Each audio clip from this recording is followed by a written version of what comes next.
Bonjour et bienvenue dans Mère d'ado sur le fil, mais pleine de ressources, le podcast qui soutient les mères d'ado à bout.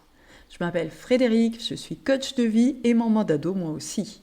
Je suis convaincue que nous avons chacune toutes les solutions en nous pour nous épanouir dans notre vie de mère et de femme bien sûr. Mais parfois, le nez dans le guidon, on ne les voit pas. C'est pourquoi j'ai créé Libératrice de solutions, pour aider les mamans à trouver leurs solutions aux problèmes qu'elles rencontrent avec leur ado. Ici, on parle sans filtre de ce que c'est vraiment d'élever un adolescent. Les conflits, les silences, la fatigue, mais aussi le courage, l'amour et surtout les petits pas qui changent tout. Ce podcast, c'est ta bulle de soutien, ton espace pour souffler et réfléchir, pour repartir avec des clés concrètes pour retrouver confiance, lien et équilibre. Alors, prête à embarquer avec moi ? Respire un bon coup et c'est parti ! Il y a une chose qui blesse particulièrement les parents d'ados, c'est le fait de découvrir que leur enfant leur a menti. Quand notre ado ment, on voit pas juste un mensonge, on voit souvent un manque de respect, une faille éducative ou même le début d'un futur adulte malhonnête.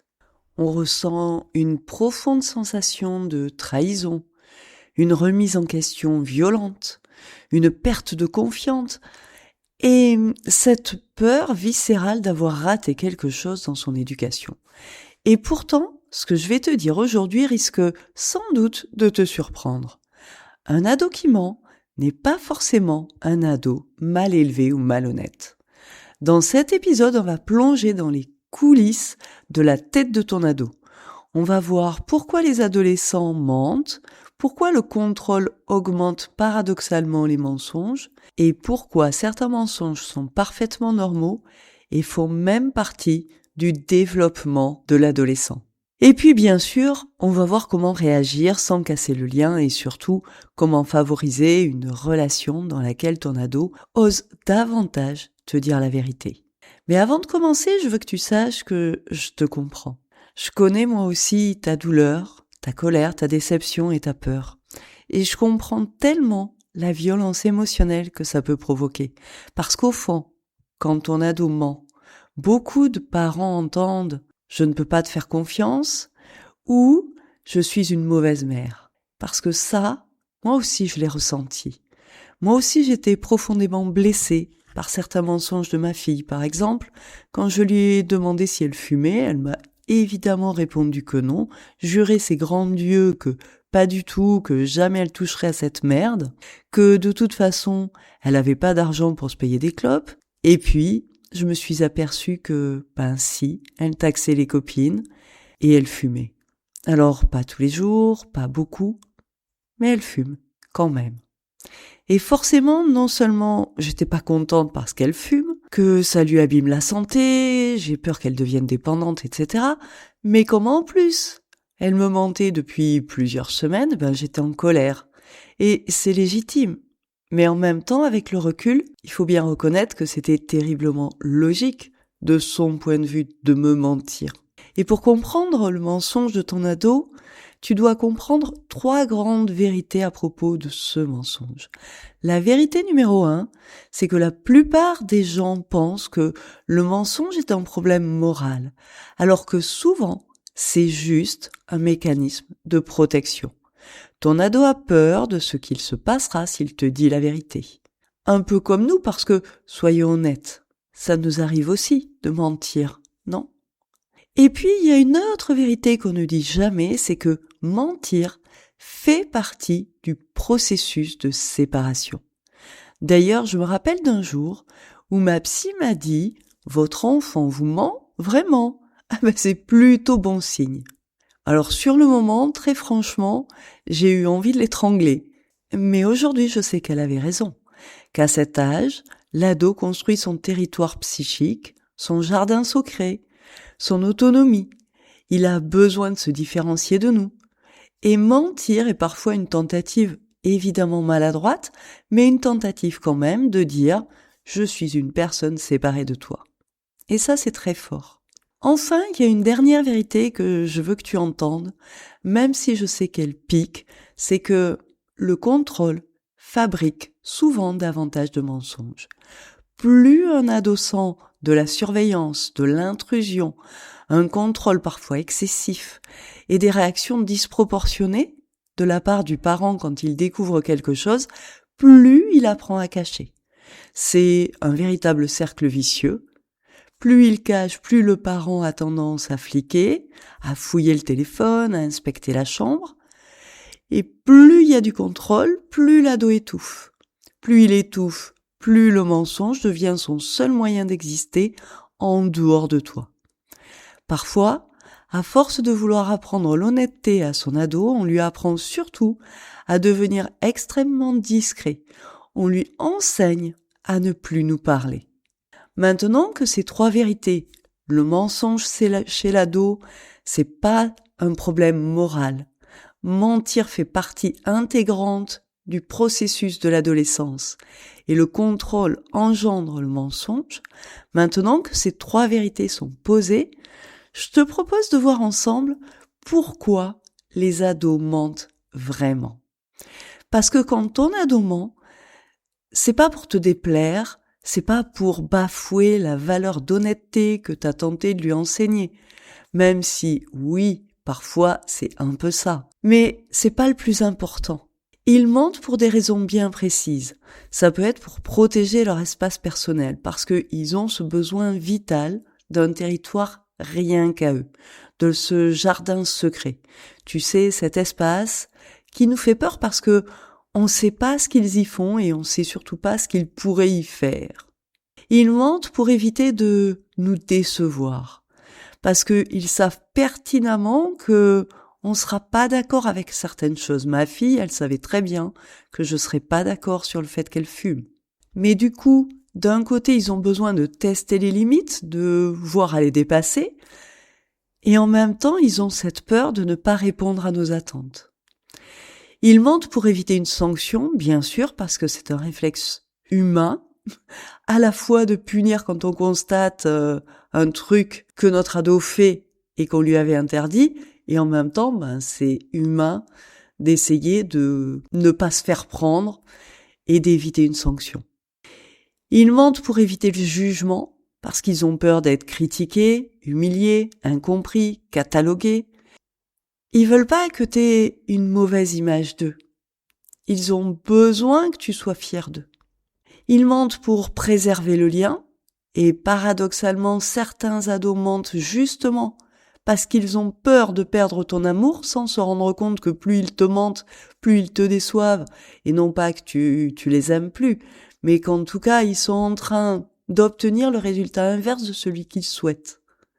Ils mentent pour protéger leurs proches aussi, souvent. Ainsi, ma fille m'a dit qu'elle avait arrêté de se scarifier et je me suis aperçue que c'était faux. Je sais aujourd'hui que c'est une manière de me protéger parce que elle sait que ça me fait de la peine, évidemment, qu'elle se fasse du mal. Donc c'est pas méchant, c'est pas de la malhonnêteté, c'est plutôt généreux de sa part en vérité. Donc moi, sur ce sujet-là, j'ai arrêté de la questionner. Parce que ça sert à rien en vérité. En revanche, j'observe, je regarde ses bras, etc., sans être dans l'inquisition et sans lui demander lève tes manches que je regarde. Non, c'est à l'occasion, voilà, j'observe. Et puis, ils mentent pour éviter les reproches. Les fameux pourquoi tu ne me l'as pas dit avant, pourquoi tu m'as menti tout ce temps. L'ado se retrouve quelque part enfermé dans son propre mensonge. Quand il te dit que au collège ça va, que ça se passe bien, alors que il a tout un groupe qui l'embête tous les jours à la cantine, bien sûr il veut pas que tu t'inquiètes, mais il peut aussi y avoir derrière le fait d'avoir peur de la manière dont tu vas réagir en apprenant que ça fait des semaines, voire des mois, qu'il est embêté par un groupe d'enfants. Tu sais, c'est comme s'il s'est fait voler ses affaires, qu'il a prétendu les avoir égarées, il va pas oser te dire que finalement on les lui a volées, que ça fait des semaines, voire des mois que ça dure. Donc tu vois, en fait, il a plein de bonnes raisons pour te mentir, et ces bonnes raisons, elles visent même parfois à te protéger. Donc j'espère que ça va te permettre de relativiser ces mensonges. Maintenant, je voudrais que on aborde un autre sujet important avant d'aborder la dernière question, celle qui consiste à savoir comment réagir. Je voudrais parler de ce qui favorise le mensonge chez l'ado. Parce qu'il y a une chose dont on parle peu, c'est le rôle du climat familial. Les ados nous observent. Alors évidemment, on est d'accord, pas tout le temps. Parce que comme ils passent beaucoup de temps dans leur chambre, il y a des tas de moments où ils ne nous observent pas. Mais quand ils sont là, quand ils sont avec nous, ils observent ce que l'on fait et ce que l'on dit, même quand on ne parle pas d'eux. Par exemple, si je dis devant lui, moi, à la place du père de Paul, je lui aurais supprimé le téléphone jusqu'à la fin de l'année. Ce que je pense, moi, ça peut être soit rien de spécial, je le dis comme ça en passant, sans avoir réfléchi, soit je veux lui transmettre une forme d'avertissement, un cadre. Il sait, de mon point de vue, quand je lui dis ça, il comprend qu'il n'a pas intérêt à faire la même chose. Le problème, c'est que l'ado, lui, il entend tout autre chose. Lui, ce qu'il entend et ce qui se dit, c'est « oulala, faut surtout pas que je me fasse prendre ». Et c'est pareil avec les jugements. Et bien sûr, c'est pas facile de rester neutre, mais si mon ado m'entend critiquer les voisins, la famille, mes collègues, comment peut-il croire qu'il va être accueilli dans ses propos, dans ses actions, dont lui-même n'est pas très fier, sans jugement de ma part? Donc plus le climat à la maison est critique, jugeant, et plus l'ado va avoir tendance à se cacher et à ne pas oser parler. De la même manière, si quand il partage un truc, quand il avoue un acte dont il n'est pas très fier, qui est pas génial, tu le punis, forcément, ça le pousse à mentir. Bien sûr, toi tu penses que grâce à la punition, il va comprendre, mais au fond, il comprend surtout qu'il est dangereux de te parler. Ce que ça signifie, c'est que les punitions contribuent au mensonge. Plus il craint d'être puni, plus il agit en douce. Et note que c'est une preuve d'intelligence, une capacité d'adaptation à la situation.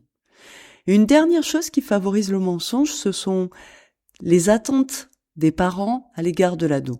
Plus elles sont élevées, et plus il peut craindre de te décevoir, de perdre ton amour.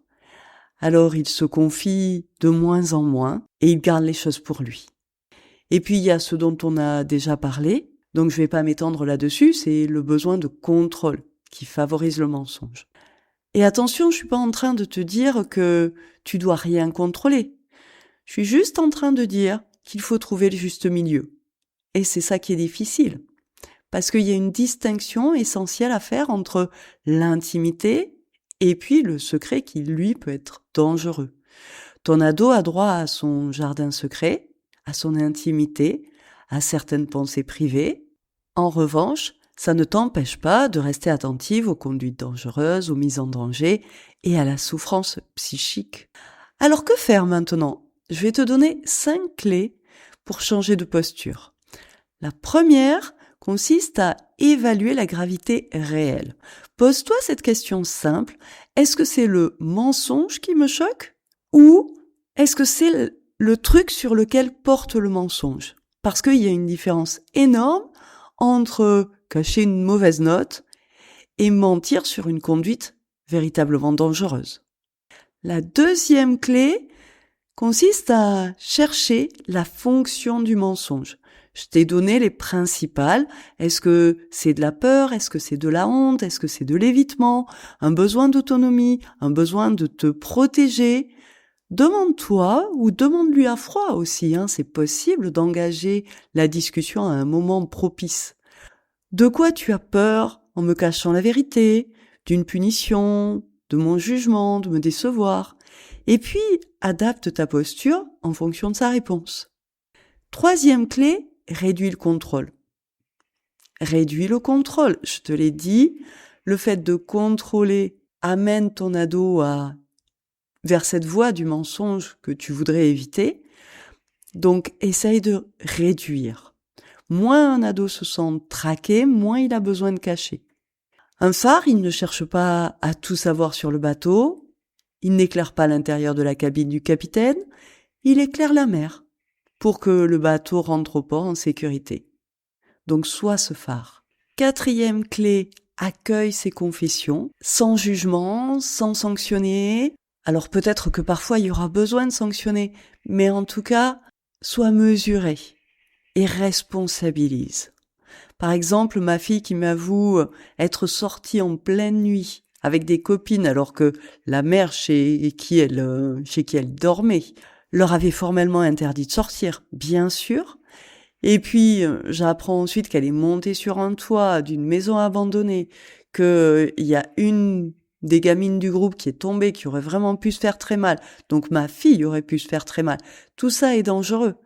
N'empêche que, à partir du moment où elle m'en parle, où de toute façon c'est passé, donc le danger est passé, et elle a eu peur aussi, on a eu une discussion sur, ok, qu'est-ce que t'as fait de travers là? Et quel est le message que t'en retires? Quel est l'apprentissage que t'en ressors?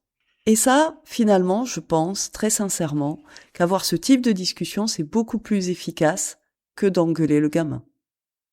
Enfin, 5e clé, travaille sur toi. Et c'est vraiment une clé essentielle, parce que souvent, ce qui fait qu'on réagit à un mensonge, ça vient de nous, en fait. Donc, c'est important de se demander pourquoi ce mensonge me déclenche autant. Est-ce que je ressens vraiment de la peur? Est-ce que j'ai besoin de contrôler? Est-ce que c'est une blessure de trahison qui se réveille? Est-ce que c'est mon ego qui parle? Est-ce que c'est ton désir d'être une mère parfaite? Qu'est-ce que ça réveille en toi? L'une des choses pour comprendre ce qui se passe en toi, c'est d'analyser ou en tout cas écouter ce que tu te dis dans ces moments-là. Est-ce que ce que tu te dis parle de ton enfant? Ah mon Dieu, il est en train de devenir menteur et voilà, j'aime pas ça. Est-ce que ça parle de ta peur? J'ai la trouille qu'il devienne un menteur et moi je supporte pas le mensonge, c'est quelque chose qui m'est insupportable, donc du coup je colle cette étiquette de mensonge sur le dos de mon ado et il devient le menteur que je ne supporte pas. Est-ce que ça parle de l'enfant que j'étais? Ah ben moi quand j'étais petite, si je mentais je m'en prenais une. Est-ce que c'est mon image de parent? Autrement dit, est-ce que je me dis un truc du genre ah ben j'ai dû rater quelque chose parce que sinon il ne me mentirait pas, ou il a pas confiance en moi, c'est pour ça qu'il me ment, etc., etc. Mais c'est vraiment écouter ton discours intérieur. C'est ça qui va t'aiguiller sur ce qui se passe en toi. Est-ce que c'est ton ego? Est-ce que c'est ta peur? Bref. Parce que tout ça sont des indications, en fait, de ce sur quoi tu vas devoir travailler pour que ça t'impacte moins quand il ment. Parce que comme c'est quelque chose de naturel chez l'ado, ça va se reproduire. Donc travaille sur toi si tu veux que ça se passe mieux. Et pour ça, je te propose un exercice concret qui va t'aider à dépasser justement ta réaction peut-être épidermique à l'égard des mensonges et des dissimulations de ton ado. C'est la répétition d'un mantra pour que ton cerveau accepte cette vérité simple que quand ton ado te ment, c'est souvent par peur et non par malhonnêteté. Parce qu'au fond, si je résume tout ce que je t'ai dit jusqu'à présent, il y a 2 grands types de mensonges. Il y a le mensonge lié au besoin d'intimité et il y a le mensonge qui est proféré par peur. Il peut y avoir plein de peurs différentes, je t'en ai parlé, mais en tout cas, il y a de la peur derrière. Alors tu peux te répéter cette phrase. Quand mon ado me ment, c'est par peur, pas par malhonnêteté. Ou quand mon ado me ment, c'est pour préserver son intimité, pas par malhonnêteté. Ou toute autre phrase qui te parle. Par exemple, plus un ado se sent en sécurité pour dire la vérité, moins il a besoin de mentir. Le contrôle peut obtenir l'obéissance, mais rarement l'honnêteté. Bref, trouve une phrase comme ça et répète-la toi pour qu'elle devienne vraiment, qu'elle fasse partie de toi, qu'elle fasse partie de ce discours intérieur. Et les mantras, ça fonctionne parce que quand il se passe quelque chose comme ça, t'as ton discours intérieur qui se met en branle. T'as des idées qui te traversent. Il y a des choses comme ça, tu penses à des trucs. Et si dorénavant tu penses le contrôle peut obtenir l'obéissance, mais rarement l'honnêteté, au lieu de te dire « mon gamin il est en train de devenir menteur, c'est absolument catastrophique, je ne veux pas d'un menteur chez moi, etc. » Tu vois que ta façon de réagir va être nécessairement différente. Donc, le fait de te répéter comme ça ce type de mantra, ça te permet de te rappeler que même si ton ado te ment, c'est normal quelque part dans son développement, et puis ça ne fait pas de lui un manipulateur ou un menteur professionnel. Il est juste en train d'apprendre à se différencier, à protéger son espace, à gérer ses peurs. Parfois maladroitement, mais comme il peut finalement, en tant que jeune, en phase de devenir un adulte, il se construit. Et plus il sentira qu'il peut être accueilli sans explosion, plus il aura de chances de venir vers toi avec sa vérité. Alors, découvrir un mensonge, c'est vrai, ça fait mal à l'ego, ça peut faire peur aussi, et dans tous les cas, ça fait monter la tension. Et pour éviter d'exploser et de basculer dans le réflexe de contrôle, quand on en a gros sur la patate finalement, télécharge ma trousse de secours émotionnel. Le lien est juste en dessous, dans la description, et elle pourra t'aider à faire baisser la pression avant de renouer le dialogue avec ton ado. Merci d'avoir écouté cet épisode de Mère d'ado sur le fil, mais pleine de ressources. Si cet épisode t'a plu, pense à t'abonner et pourquoi pas le partager avec une maman dont tu sais qu'il lui sera utile. Tu veux aller plus loin? Abonne-toi à ma newsletter pour recevoir conseils et soutien directement dans ta boîte mail. Et surtout, n'oublie pas, chaque jour, tu fais de ton mieux et ça, c'est déjà énorme. À très vite pour un nouvel épisode.